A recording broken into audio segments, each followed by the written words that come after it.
Buenas noches, mi nombre es Paula Andrea Garzón, estudiante de tecnología en radiología e imágenes diagnósticas.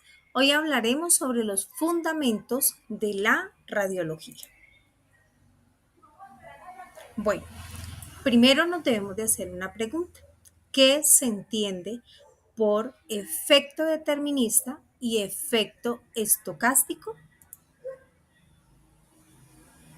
Efecto determinista. Nos hace referencia básicamente a los efectos variantes de la gravedad a causa de la cantidad de dosis recibida.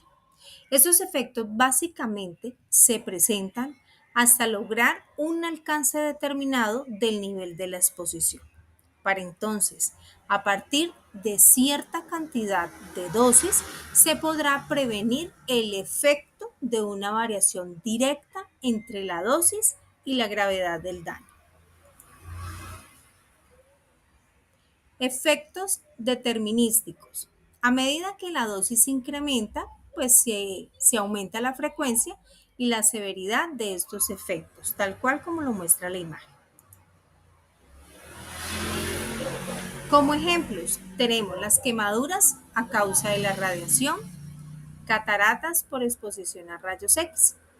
Al recibir una cantidad de radiación, la cual sobrepasa determinado nivel, se podría desarrollar quemaduras en piel.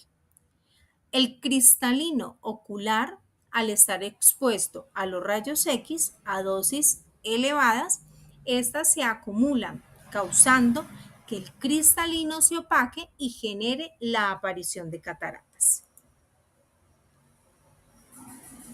Esterilidad temporal o permanente. Exponerse a elevadas dosis de exposición puede causar esterilidad, ya sea temporal o ya sea de forma permanente. Todo radica de la dosificación y el tiempo de exposición. Efecto etocástico. Esos efectos ocurren de forma muy incierta. No se sabe a ciencia cierta cuál es su inicio, pero estos suelen aumentarse por la dosificación sin alterar la gravedad de este. No hay una cantidad mínima de exposición, la cual establezca esta posible aparición del efecto, sino que se incrementa la posibilidad de que esto se presente. Como ejemplos tenemos el cáncer provocado por la radiación, las mutaciones genéticas. Exponernos a una radiación incrementa la posibilidad del desarrollo de algún tipo de cáncer. No existe una indicación mínima que nos asegure que este cáncer pueda aparecer o no. Mutaciones genéticas. Las mutaciones genéticas se ven alteradas por las radiaciones, ya que alteran nuestro ADN, aumentando así de esta manera la probabilidad de la aparición de las malformaciones para nuestras futuras generaciones. Efectos radiación ionizante. Los efectos inmediatos son inmediatos de la radiación ionizante. Se manifiestan en cuestión de minutos, tal vez horas o días después de una exposición. Se ven relacionados siempre con la dosificación alta. Si conocemos todas las condiciones iniciales y las reglas que lo rigen, podemos determinar con exactitud lo que puede ocurrir con la integridad del ser humano. La radiación ionizante causa efectos en los sistemas biológicos del ser humano. Como ejemplo, tenemos la enfermedad por radiación aguda, el eritema cutáneo. La enfermedad por radiación aguda se presenta básicamente cuando recibimos una dosis demasiadamente alta en un tiempo muy corto de exposición. Se presentan síntomas como náuseas, vómito, fatiga, diarrea. Suelen aparecer horas después de la radiación ionizante. El eritema cutáneo se presenta por un enrojecimiento generalizado en consecuencia de la exposición por dosis altas de radiación. Ocurre en horas posteriores a la exposición, parecido a unas quemaduras provocadas por el sol. Efectos tardíos. Aparecen meses o años después de la exposición a la radiación ionizante. No se predicen con facilidad y se relacionan con el desarrollo de la misma enfermedad. Como ejemplo, padecimiento del cáncer, enfermedad del corazón. Las personas que reciben dosis bajas o elevadas de una radiación pueden tener un riesgo mayor de tener algún tipo de cáncer en etapas posteriores de la vida, tales como el cáncer de la tiroides, y también puede aparecer la leucemia. Enfermedades del corazón. Las radiaciones ionizantes también se ven involucradas con el incremento del padecimiento de la enfermedad coronaria. Suelen aparecer mucho después del tiempo a esta misma exposición. Efectos en el feto. La exposición prenatal a la radiación, a sus estudios radiográficos en mujeres, el estado de embarazo genera muchísimo temor sobre los posibles riesgos del feto y su desarrollo. Factores principales de riesgo: la dosis de absorción, el tiempo de exposición y la edad de gestación. Muchísimas gracias.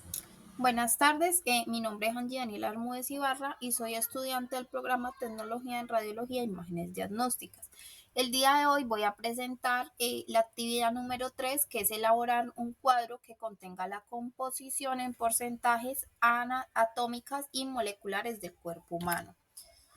Entonces, aquí está la tabla que yo presenté y para calcular la composición atómica y molecular del cuerpo humano, en porcentajes, lo que hacemos es analizar los principales elementos que componen los elementos y compuestos que asimismo componen órganos y tejidos.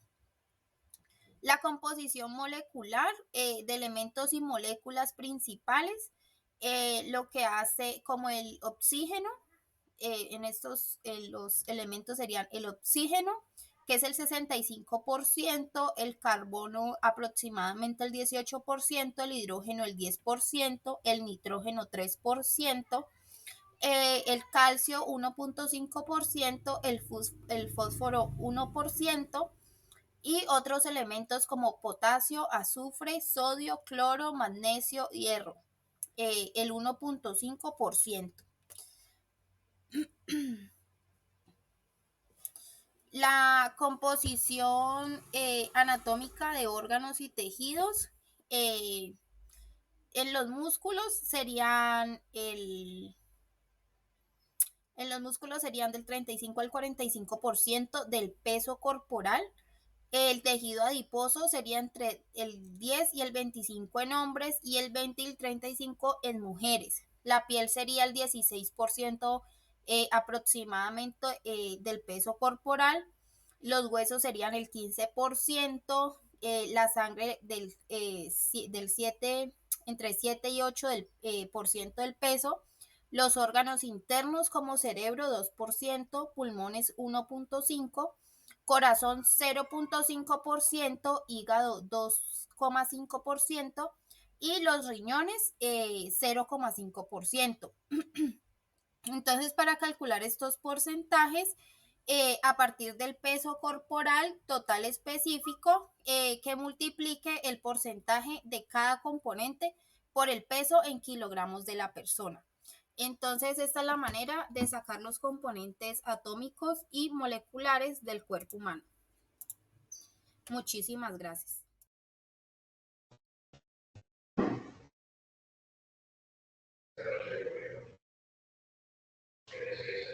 Buenas noches, mi nombre es Gina García Lescano, soy estudiante de Tecnología en Radiología e Imágenes Diagnósticas. El tema del que les vengo a hablar hoy es el del ciclo celular. Este ciclo celular es el proceso por el cual las células se replican generando dos células hijas. Este ciclo está compuesto por 4 etapas. La fase G1, la célula se alista para la división. En esta etapa inicia el ciclo. La célula aumenta de tamaño, duplica sus organelos y sintetiza los componentes moleculares necesarios para las fases subsiguientes. Está la fase G1, aquí está entre sus características. Incluyen el incremento del tamaño celular, la producción de proteínas y organelos. Está la preparación para la replicación del ADN. En cuanto a su radiosensibilidad, es moderada. Durante esta fase, las células presentan una sensibilidad relativamente alta a la radiación. O sea, son altamente sensibles a los rayos, a la radiación. En la siguiente fase, que sería la fase S, en esta etapa se realiza la duplicación del ADN. La célula genera una copia completa de su material genético y también duplica los centrosomas, que son cruciales para la separación del ADN en la fase M. En esta diapositiva pues están algunas de las características de la fase S, que sería la replicación del ADN, creación de 2 copias de cada cromosoma. La radiosensibilidad es alta. Durante esta fase, la replicación del ADN incrementa la susceptibilidad de las células a sufrir daños por radiación. En este ciclo se puede dañar la célula por la radiación. En la fase G2, en esta etapa el ADN se estructura y la célula se alista para la división. Durante la fase G2, la célula sigue un proceso de crecimiento, genera proteínas y organelos adicionales y comienza a prepararse para la mitosis, que se activa al concluir esta fase. En esta diapositiva pues hay algunas características donde aún hay un aumento continuo en el tamaño de la célula. También hay producción de proteínas esenciales para la mitosis, una correlación de posibles lesiones del ADN y su radiosensibilidad es moderada. En esta etapa la célula se encuentra casi preparada para la división y tiene la oportunidad de reparar cualquier daño. En la fase M, durante esta fase se lleva a cabo la mitosis, que es un proceso en el que la copia del material genético se distribuye equitativamente entre las 2 células hijas. Cementan su ADN, duplicándose también el citoplasma para dar origen a 2 nuevas células. El ADN se compacta en cromosomas visibles y se separa a través del uso mitótico. Se dividen en 4 etapas, que es la profase, la metafase, la anafase y la telofase. Y posteriormente la citocinesis divide el citoplasma formando así 2 células. Es importante señalar que la citocinesis presenta diferencias entre la célula animal y la célula vegetal, no es igual en las 2 células. En esta otra diapositiva pues se muestran algunas características que están compuestas en diversas subfases, que es la profase, la metafase, la anafase y la telofase. Implica la distribución del material genético entre las 2, se divide en la misma cantidad. Su radiosensibilidad es extremadamente alta. Durante la mitosis las células son especialmente vulnerables a los daños causados por la radiación. Aparte de eso, al concluir la fase M, pues se generan 2 células que reinician el ciclo celular nuevamente y vuelven a la fase principal. Esta es toda mi presentación. Muchas gracias, espero les haya gustado.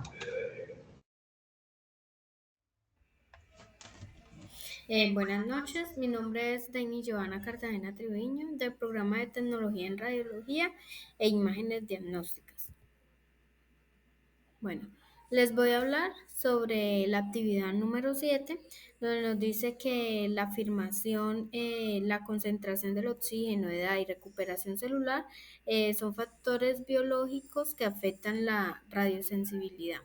Bueno, la afirmación se basa en principios biológicos bien establecidos La concentración de oxígeno en los tejidos influye en la eficacia de la radioterapia, ya que el oxígeno mejora la capacidad de las células para reparar el daño causado por la radiación. Pues además la edad de una persona puede afectar cómo responden sus células a la radiación, con tejidos más jóvenes generalmente siendo más radiosensibles. La velocidad de recuperación celular también es crucial, ya que las células se dividen rápidamente, son más susceptibles a la radiación. En resumen, estos factores biológicos pueden influir, en la respuesta de un individuo a la radioterapia.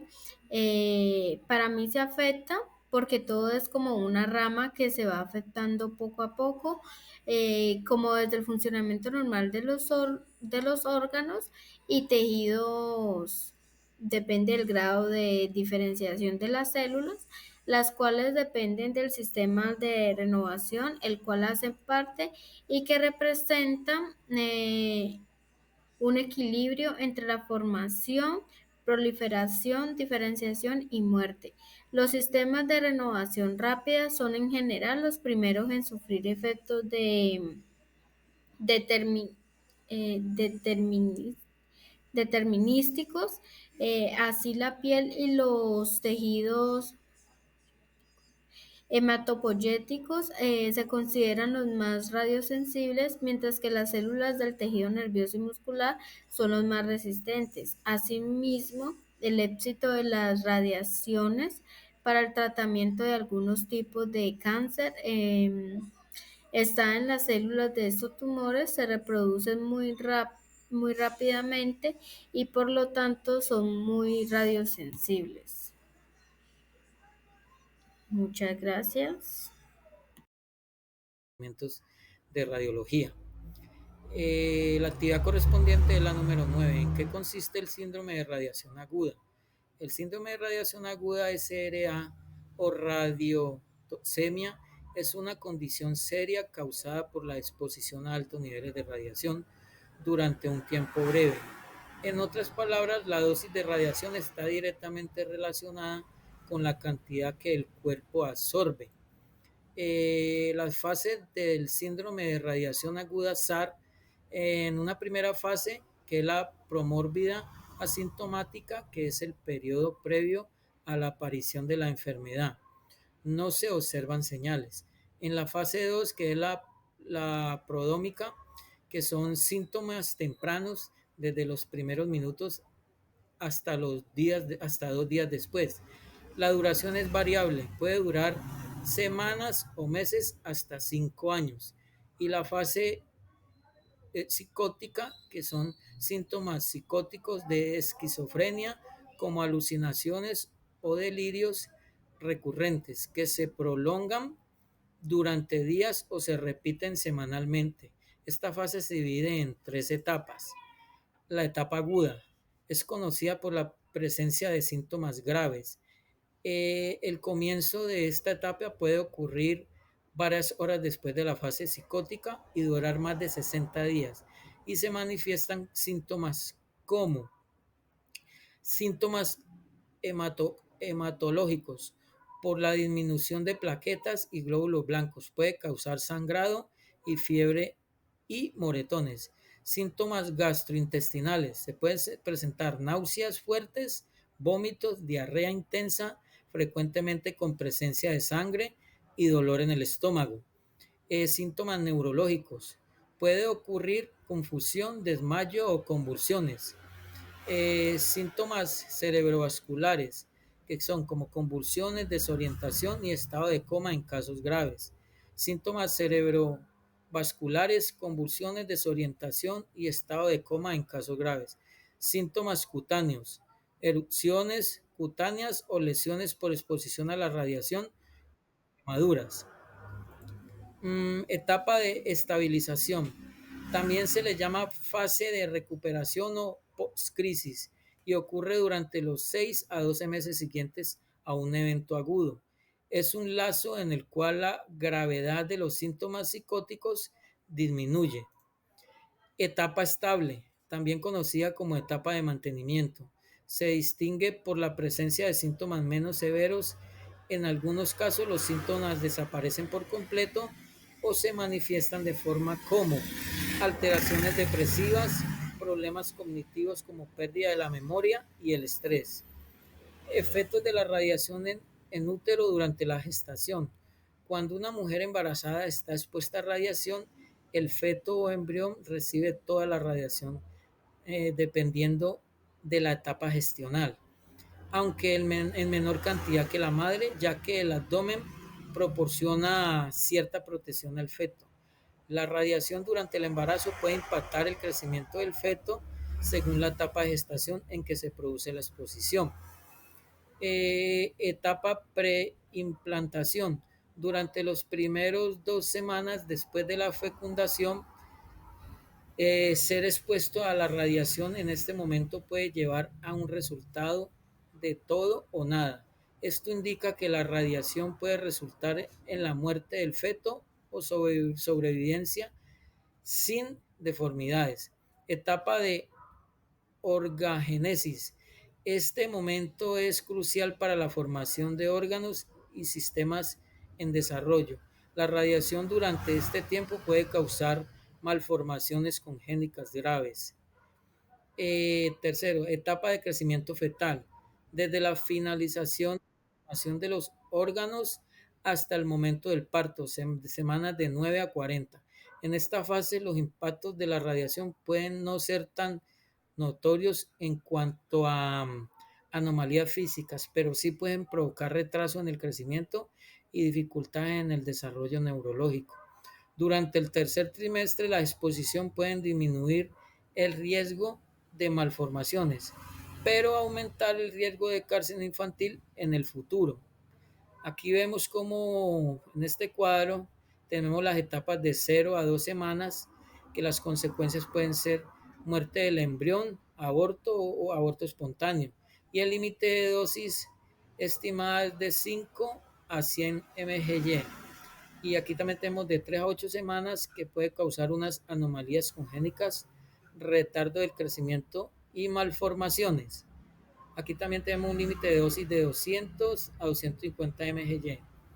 De 9 a 15 semanas, retardo mental severo y macrocefalia. Aquí también tenemos los límites que nos relacionan dichos efectos. De 16 a 25 semanas, retardo mental severo, riesgo similar a un adulto. Muchas gracias.